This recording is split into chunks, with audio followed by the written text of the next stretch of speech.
Sa ngalan ng Ama at ng Anak at ng Espiritu Santo, Amen.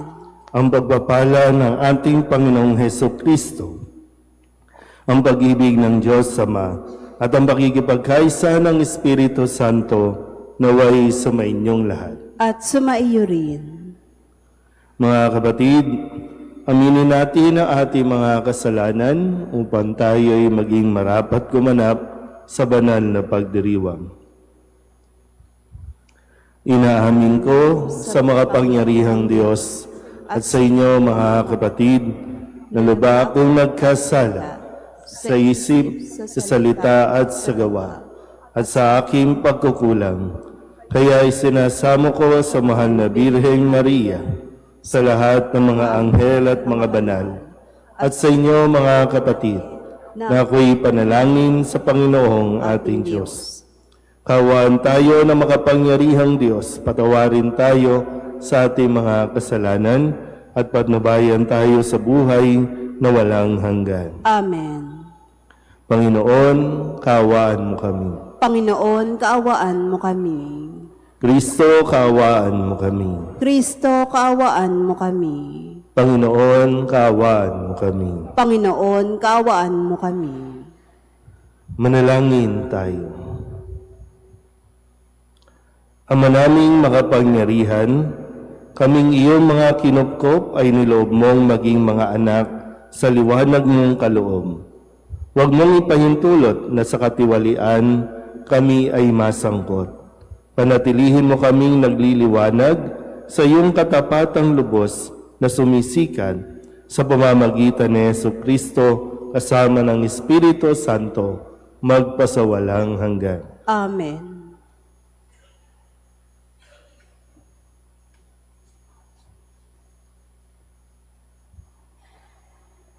Pagbasa mula sa aklat ni Propeta Amos. Ito ang sinasabi ng Panginoon. Sa araw na yaoy, ibabangon kong muli ang sambahayan ni David at aayusing tulad ng isang bahay na nawasak. Itatayo kong muli iyon kagaya noong araw. Sa gayon, sasakupin ng Israel ang nalalabi sa lupain ng Edom at lahat ng bansang dati akin. Darating ang panahon, sabi ng Panginoon, na mag-aararo ang magbubukid habang nag-aani pa ang manggagapas at gagawa pa rin ng alak ang mag-aalak. Kahit nagsisimula pa lamang na maghasik ng binhi ang manghahasik, dadaloy sa mga bundok ang matamis na alak at aagos ng sagana sa mga burol. Ibabalik ko sa kanilang lupain ang aking bayan.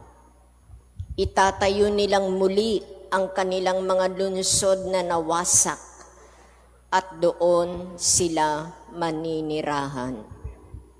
Tatamnan nilang muli ang mga ubasan at iinom ng alak.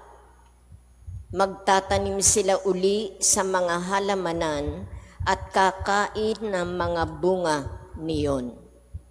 Ibabalik ko sila sa lupaing ibinigay ko sa kanila. At hindi na sila maaalis pang muli roon. Ang Panginoon na inyong Diyos ang nagsalita. Ang salita ng Diyos. Salamat sa Diyos. Ang pooy nagsasalita, na bayan niya'y papayapa. Ang pooy nagsasalita, na bayan niya'y papayapa. Aking naririnig mula sa poon ang sinasalita. Sinasabi niyang ang mga lingkod niya'y magiging payapa kung mangagsisisi at di nababalik sa gawang masama. Ang pooy nagsasalita, na bayan niya'y papayapa. Ang pagtatapatan at pag-iibigay magdadaop palad. Ang kapayapaan at ang katwiray magsasamang ganap.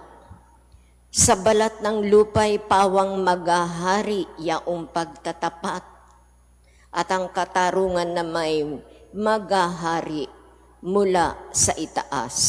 Ang pooy nagsasalita na bayan niya'y papayapa. Gagawing maunlad ng Panginoon, Diyos itong ating buhay. Ang mga halaman sa ating lupae bubungang mainam. Sa harapan niya, yaong magahari pawang katarungan.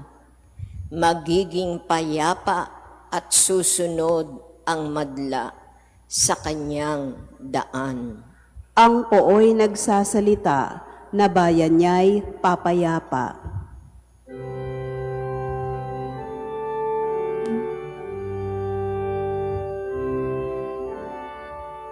Hallelujah, hallelujah, hallelujah. Hallelujah, hallelujah, hallelujah, hallelujah. Ang tinig ko'y pakikinggan ng kabilang sa aking kawan, ako'y kanilang susundan. Hallelujah, hallelujah, hallelujah. Hallelujah, hallelujah, hallelujah, hallelujah. Sumainyo ang Panginoon. At sumaiyo rin. Ang mabuting balita ng Panginoon ayon kay San Mateo. Papuri sa iyo, Panginoon.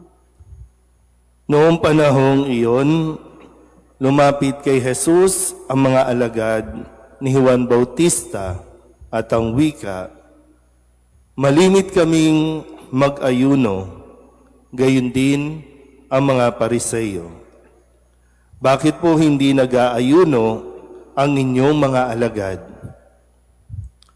Sumagot siya, "Maaari bang magdalamhati ang mga panauhin sa kasalan habang kasama nila ang lalaking ikinasal?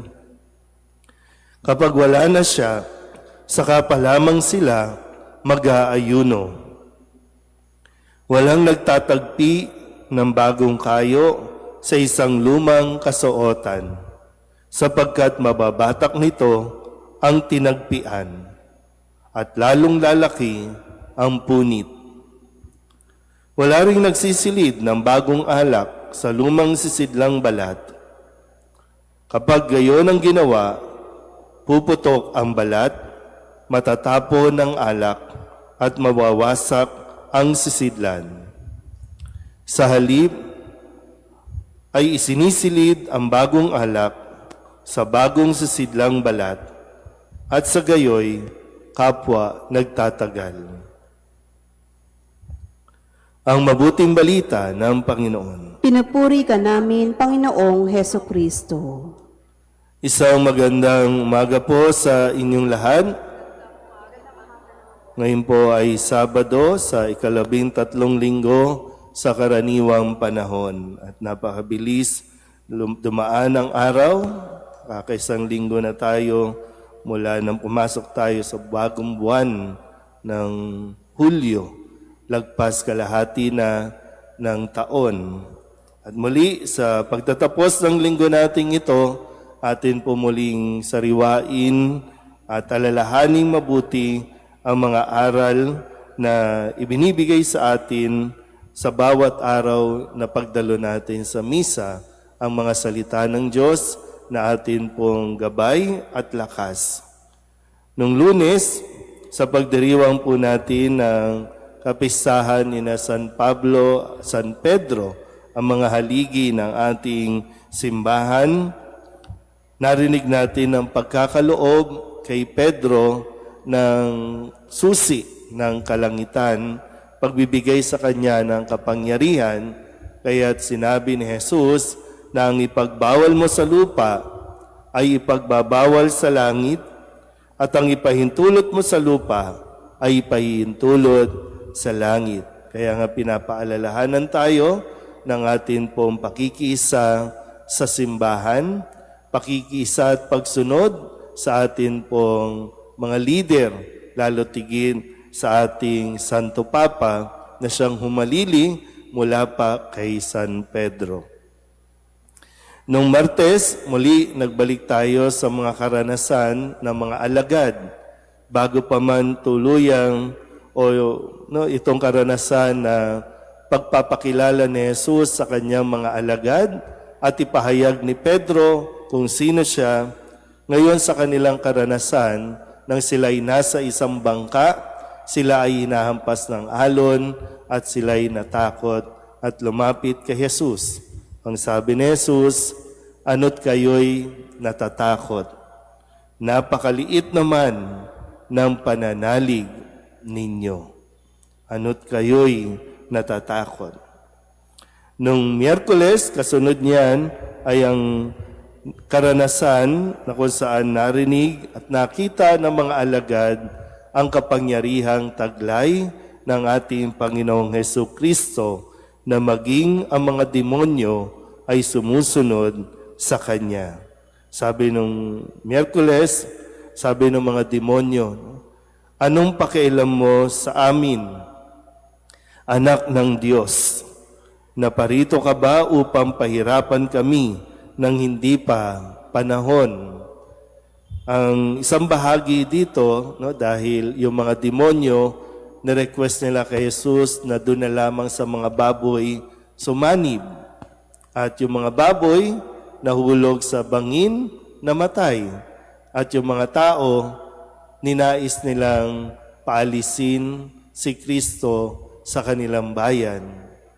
So, ang mga demonyo, kinilala si Jesus, samantalang ang mga tao, pinaalis si Jesus. Nung Huwebes, ang sabi naman ni Kristo doon sa lalaking paralitiko kung saan inilapit ng kanyang mga kaibigan o mga kakilala. At na dahil sa pananampalatayang taglay nila kay Kristo, kung kaya't sinabi ni Kristo sa paralitiko, anak, lakasan mo ang iyong loob, pinatatawad ka na sa iyong mga kasalanan.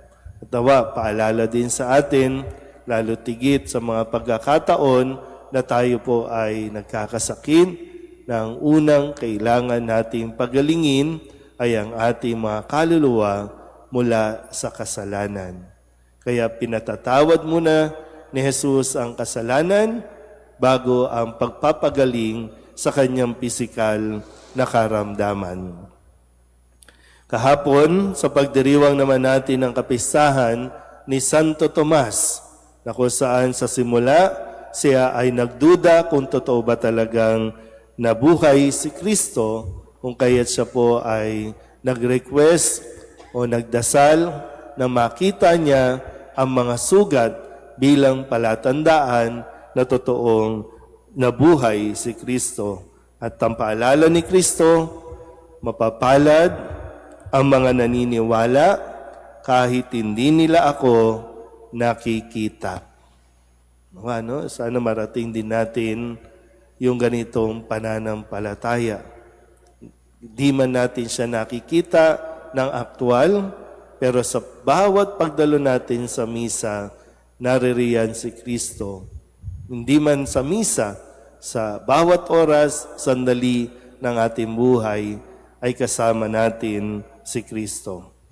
At ngayon, matapos ang mga karanasang ito, ang panawagan naman lagi, yung tinatawag nating spiritual experience na magdala dapat sa atin sa spiritual conversion, ibig sabihin yung pagbabago. Kaya nga sabi ni Kristo, walang nagtatagpi ng bagong kayo sa isang lumang kasuotan, sapagkat mababatak nito ang tinagpian at lalong lalaki ang punit. So kung mararanasan natin si Kristo, napapakinggan natin ang kanyang mga salita, sikapin natin na magkaroon ng bagong sisidlan, bagong damit, na kung saan tutugma ang kanyang aral sa ating pamumuhay.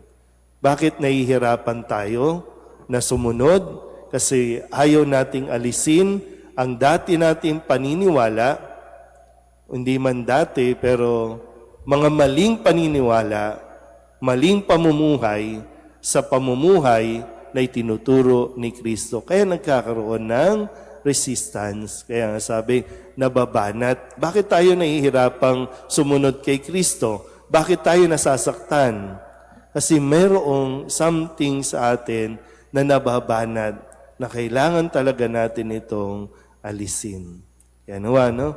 Patuloy natin pagnilayan at napakahalaga na sa pagkilos natin, sa paglilingkod natin sa simbahan, ang salita ng Diyos ang dapat natin laging binabalingan upang maging gabay. Amen?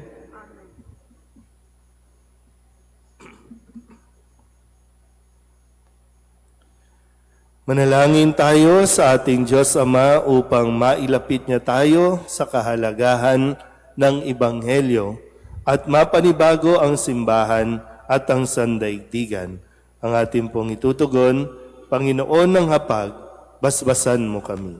Panginoon ng Hapag, basbasan mo kami. Ang simbahan, ang sambayanan ng Diyos, at ang mga pinuno nito, naway makasunod sa bulong ng Espiritu Santo na ipahayag sa mga tao ng makabagong panahon ang walang kupas na lengguwahe ng Ebanghelyo. Manalangin tayo sa Panginoon. Panginoon ng Hapag, basbasan mo kami. Ang ating puso naway buksan natin sa makapangyarihang pagliligtas ng Diyos kay Kristo na higit na mas mahalaga kaysa sa pagsasagawa ng mga sinaunang reliyosong gawain.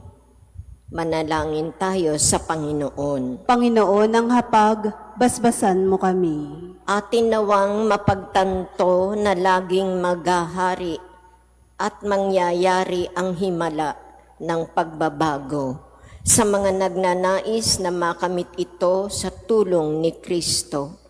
Manalangin tayo sa Panginoon. Panginoon ng Hapag, basbasan mo kami. Sa mga may sakit, tayo naway maging mga daan ng kalinga ng Diyos sa ating pagpapadama sa kanila ng pag-ibig at malasakit. Manalangin tayo sa Panginoon. Panginoon ng Hapag, basbasan mo kami. Upang mamayani ang kapayapaan sa gitnang silangan at sa buong mundo, at ipagadya nawa ang sangkatauhan sa karahasan, kasakiman, at pang-aabuso ng kapangyarihan na nagdudulot ng paghihirap at kamatayan sa marami. Manalangin tayo sa Panginoon. Panginoon ng Hapag, basbasan mo kami. Upang ang lahat ng mga nagdurusa dahil sa kalupitan ng digmaan ay daglian ng makaranas ng kapayapaan at mabuhay ng may kapanatagan at kalayaan. Manalangin tayo sa Panginoon. Panginoon ng Hapag, basbasan mo kami. Ang mga yumao naway tumanggap na walang hanggang kapahingahan sa piling ni Kristong muling nabuhay. Manalangin tayo sa Panginoon. Panginoon ng Hapag, basbasan mo kami. Dulog din natin sa Panginoon ang ating mga personal na kahilingan at mga panalangin para sa ating mga pamilya, kasama din ang mga kahilingan ng mga nanonood sa online.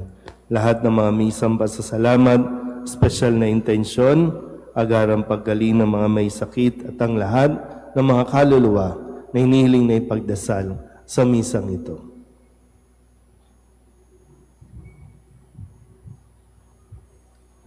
Ang lahat ng ito ay iniling namin sa ngalan ni Kristo ang aming Panginoon. Amen. Amen.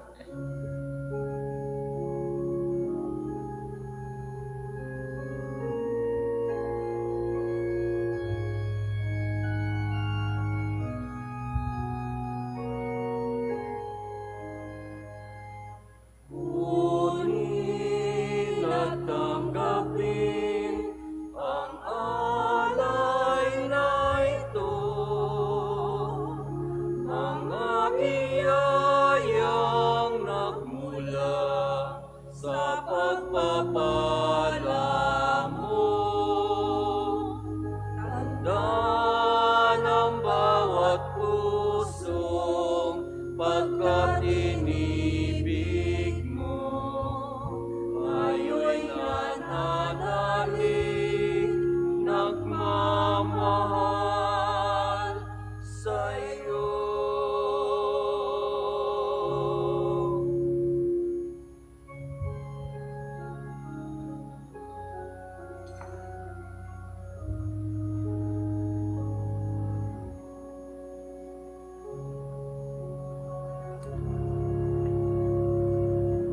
Manalangin kayo mga kapatid upang paghahain natin ay kalugdan ng Diyos Amang makapangyarihan. Tanggapin nawa ng Panginoon itong paghahain sa iyong mga kamay, sa kapurihan niya at karangalan sa ating kapakinabangan at sa buong sambayanan niyang banal. Ama naming lumikha, kami iyong pinapagindapat gumanap sa pagdiriwang ng paghahain ng iyong pagliligtas.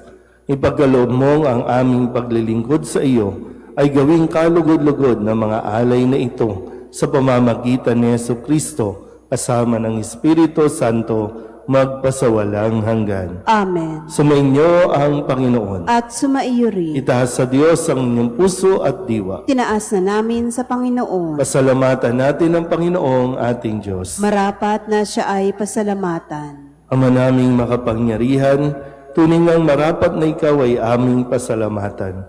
Sa iyong paglingap at kagandahang loob, ang tao'y nilikha mo at pinangangasiwa sa sansinukob. Sa hangad mong siya'y iwastong lubos, siya'y pinagdusa mo sa kanyang pagtalikod. Sa iyong paggiliw, iyong ipinahintulot na makabalik siya sa pamamagitan ni Kristo Jesus.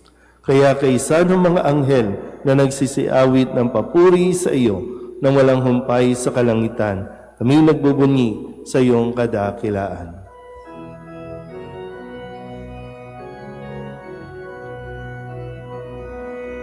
Santo, Santo, Santo, Panginoong Diyos ng mga hukbo, napupuno ang langit at lupa ng kadakilaan mo. Hosana, Hosana sa kaitaasan, Hosana, Hosana sa kaitaasan, pinagpala ang naparirito sa ngalan ng Panginoon. Hosana, Hosana sa kaitaasan, Hosana, Hosana sa kaitaasan.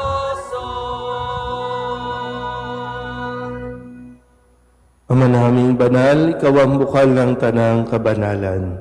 Kaya't sa pamamagitan ng iyong Espiritu, gawin mong banal ang kaloob na ito upang para sa aming maging katawan at dugo ng aming Panginoong Heso Kristo. Bago niya pinagtiis ang kusang loob na maging handog, hinawakan niya ang tinapay, pinasalamatan kaniya, pinaghati-hati niya iyon, iniabot sa kanyang mga alagad at sinabi, "Tanggapin ninyong lahat ito at kanin, ito ang aking katawan na ihahandog para sa inyo."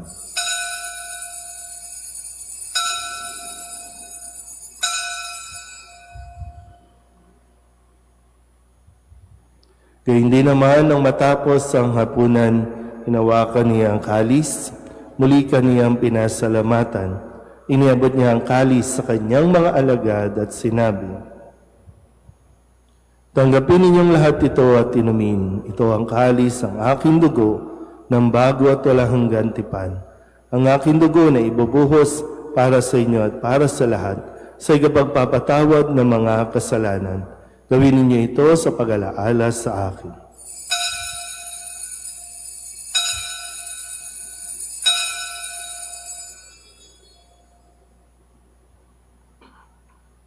Ipagbunyi natin ang misteryo ng pananampalataya. Si Kristo'y namatay, si Kristo'y nabuhay, si Kristo'y babalik sa wakas ng panahon. Ama, ginagawa namin ngayon ang pag-alaala sa pagkamatay at muling pagkabuhay ng iyong anak.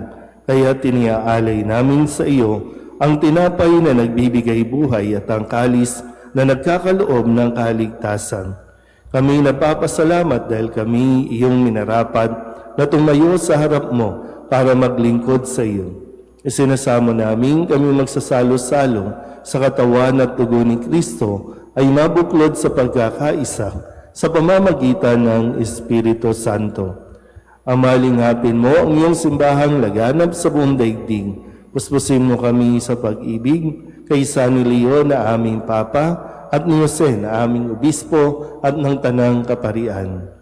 Alalahanin mo sina Salvador at Estrella na tinawag mo mula sa daigdig na ito. Nung sila'y binyagan, sila'y nakaisa ni Kristo sa pagkamatay. Ngayon sila'y pumanaw, naway makaisa sila ni Kristo sa pagkabuhay. Alalahanin mo rin ang mga kapatid naming nahinlay na may pag-asang sila'y muling mabubuhay, gayon din ang lahat ng mga pumanaw. Kawaan mo sila at patuloyin sa iyong kaliwanagan.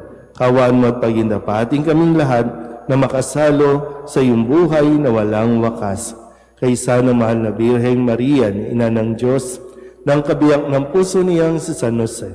Kaysa ng mga apostol at ng lahat ng mga banal na namuhay dito sa daigdig ng kalugod-lugod sa iyo, may pagdiwang nawa namin ang papupuri sa ikararangal mo sa pamamagitan ng iyong anak na aming Panginoong Hesus Kristo. Sa pamamagitan ng Kristo, kasama niya at sa Kanya, ang lahat ng parangal at papuri ay sa iyo, Diyos Amang makapangyarihan, kasama ng Espiritu Santo, magpasawalang hanggan.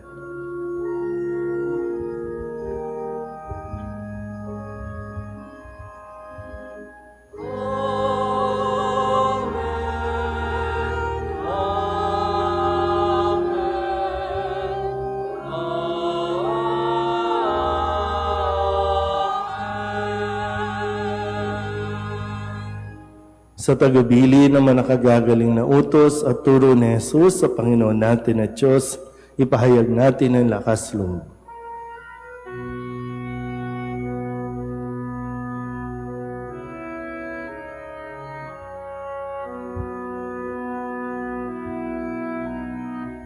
Ama namin, sumasalangit ka. Sambahin ang ngalan mo, mapasa amin ang kaharian mo, sundin ang loob mo, dito sa lupa para nang sa langit. Bigyan mo kami ngayon ng aming kakanin sa araw-araw at patawarin mo kami sa aming mga sala para na pagpapatawad namin sa nagkakasala sa amin, at huwag mo kaming ipahintulot sa tukso at iadya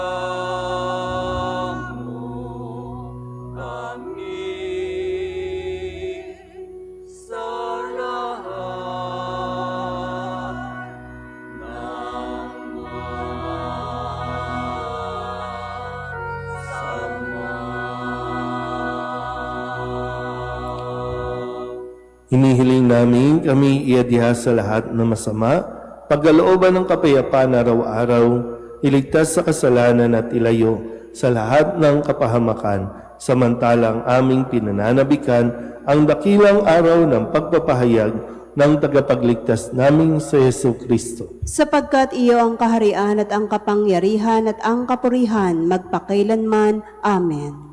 Panginoong Hesu Kristo, sinabi mo sa iyong mga apostol, kapayapaan ang iniiwan ko sa inyo, ang aking kapayapaan ang binibigay ko sa inyo. Tunghayan mo ang aming pananampalataya at huwag ang aming mga pagkakasala. Pagkalooban mo kami ng kapayapaan at pagkakaisa ayon sa iyong kalooban, kasama ng Espiritu Santo, magpasawalang hanggan. Amen. Ang kapayapaan ng Panginoon ay laging sumainyo. At sumaiyo rin. Mabigayan tayo ng kapayapaan sa isa't isa. Kordero ng Diyos na nag-aalis ng mga kasalanan sa sanlibutan, maawa ka sa amin. Kordero ng Diyos na nag-aalis ng mga kasalanan sa sanlibutan, maawa ka sa amin. Kordero ng Diyos na nag-aalis ng mga kasalanan sa sanlibutan, ipagkaloob mo sa amin ang kapayapaan.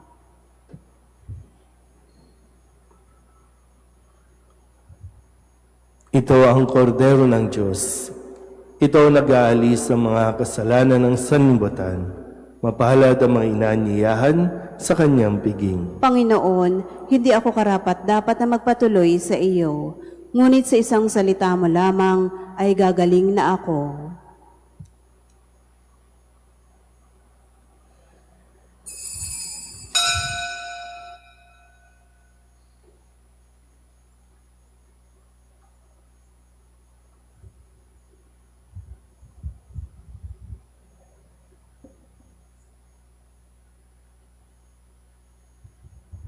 Panalangin kay San Jose, abang tagapangalaga ng tagapagligtas, kabiyak na puso ng mahal na Birheng Maria. Sa iyo'y pinagkatiwala ng Diyos ang kaisa-isa niyang anak. Sa iyo nagtiwala si Maria. Sa piling mo, si Kristo'y naging tao. Maging ama ka rin sa amin pinagpalang Jose, at gabayan mo kami sa landas ng buhay. Ihingi mo kami ng biyaya, awa at tapang, at ipagtanggol kami sa lahat ng masama. Amen. Tumayo na po ang lahat.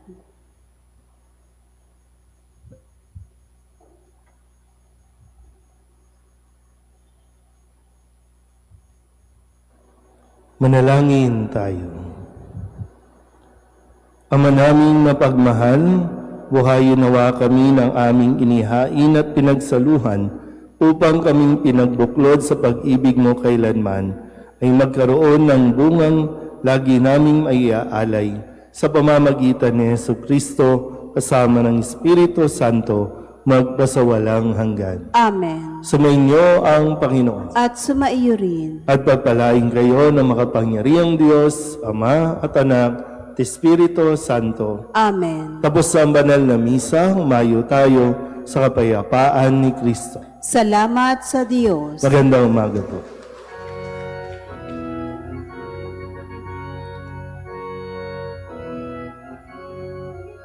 Opoong San Jose, pintakasing ibig, tanggulan at lakas, buong pananalig.